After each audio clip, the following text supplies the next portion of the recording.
Hey guys, let's continue in this series on drawing form and start to draw the head. This series is about learning to draw things with dimension, making it more 3D. I've divided this video into 4 sets of drawings, or you can call them levels too, like a video game. The first level starts simply, and each new level builds upon the last and adds something new to learn or think about. Okay, level 1 is just drawing 2 views of the head. We'll begin with the front, just a big rectangle. Let's draw some center lines, both horizontal and vertical. Eyes go right under the horizontal line. The side view looks to me like an L shape. And we can draw the eyes below the horizontal line again. Alright, level 1 complete. That's pretty, not too bad, right? Pretty easy. Okay, for level 2, let's take this blocky head and draw it with dimension. If you saw my last video, you guys already know how to do this. You can follow along. Remember how we can use surface lines to describe the form, like lines on a globe, or in this case, an L-shaped globe, and how the lines wrap around. Or you can think of it like string wrapping a box. All these lines are just to help us visualize the solid form. I also kept the head blocky because it's easier to see that it has a front, a side, a top, back, and bottom. Each of these big flat areas can also be called planes. So front plane, side plane, etc.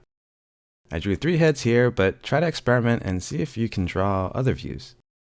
I'm adding some shadow lines and tone to help us see the form better, and already we can feel that the head is solid and has dimension.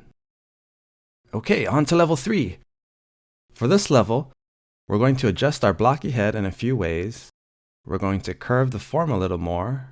So for the front view, let's curve the lines used for the top part of the head. And the second thing, let's revise the jaw, the lines for it angled down towards the chin. Okay, this last thing is a key point. Let's draw some lines to separate the planes of the head.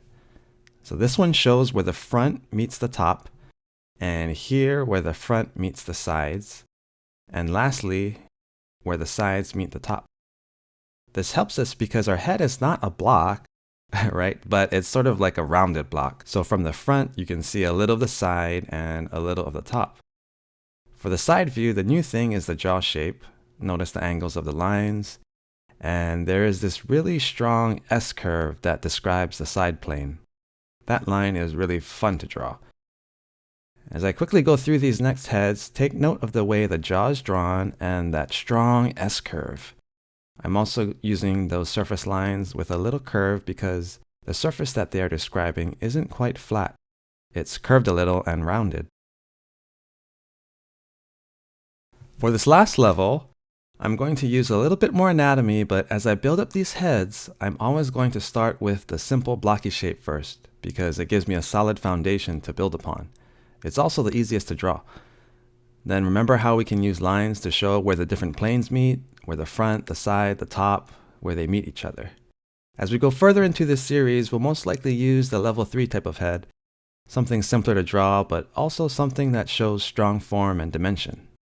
And if you ever have trouble at a certain level, don't worry, you can always back up a little and practice with the earlier concepts before moving forward. And I think things will get easier in the next video as we move on to drawing the form of the torso and body. We'll connect it to the head, so we'll keep building our figure up until it's all done.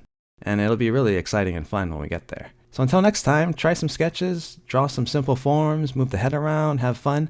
And if you have any questions, feel free to leave a comment and I'll try to answer them. Alright guys, I'll see you guys soon.